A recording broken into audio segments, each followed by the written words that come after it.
اگر کسی وقت ہمیں آزمائش میں مبتلا کر دیا جائے، کوئی مصیبت ہم پر آ جائے، پریشانی آ جائے، اس وقت بھی ہم اللہ کی بارگاہ میں دعا کریں گے، استغفار کریں گے، تو گویا کہ یہ اللہ کی محبت ہے کہ اللہ رب العزت یہی چاہتا ہے کہ بندے کا تعلق اللہ رب العزت سے جڑا رہے، وہ رب تعالیٰ کی بارگاہ میں حاضر ہوتا رہے۔ یہی وجہ ہے کہ اللہ رب العزت نے دعا کا حکم فرمایا، اور بندوں کی امید اس طرح سے بڑھائی کہ قرآن کریم میں ارشاد فرمایا ادعونی، مجھ سے دعا کرو، استجب لکم، میں تمہاری دعاؤں کو قبول کروں گا۔ اس کا مطلب یہ ہوا کہ اللہ رب العزت دعاؤں کو قبول کرنے کا جو یہ بیان فرما رہا ہے، یہ بندوں کی امید بڑھتی ہے، اللہ رب العزت سے محبت بڑھتی ہے کہ جب ہمیں پیدا کرنے والا ہمیں یہ بیان فرما رہا ہے کہ مجھ سے دعا کی جائے اور میں تمہاری دعاؤں کو قبول کروں گا، تو پھر بندے اللہ کی طرف رجوع کریں گے۔ اور اسی طرح بیان کیا گیا کہ اللہ رب العزت سے سوال کرو، وہ تمہارے سوال کو پورا کرتا ہے۔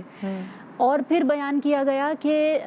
اگر پوری مخلوق مل کر تمہیں کوئی نقصان پہنچانے پر جمع ہو جائے تو اتنا ہی نقصان پہنچا سکتی ہے جتنا اللہ نے تمہاری تقدیر میں لکھا ہوا، اور اگر تمام مخلوق تمہیں کوئی فائدہ پہنچانے پر جمع ہو جائے تو بھی اتنا ہی فائدہ پہنچا سکتی ہے جتنا اللہ نے تمہاری تقدیر میں لکھ دیا ہو۔ لہٰذا سوال اسی کی بارگاہ میں کیا جائے، اسی کی بارگاہ میں جھکا جائے، اور یہی صحیح طریقہ ہے جو ہمیں شریعت عطا کر رہی ہے۔ پھر یہ رہا کہ اگر بالفرض کبھی ایسا بھی ہوتا ہے کہ ہم جو مانگ رہے ہیں ایز اٹ از ہمیں وہ نہیں مل رہا، یا فی الحال نہیں مل رہا ہے، تو ہمیں یہ سوچنا چاہیے کہ جب رب نے فرما دیا ہمیں ملے گا تو ضرور۔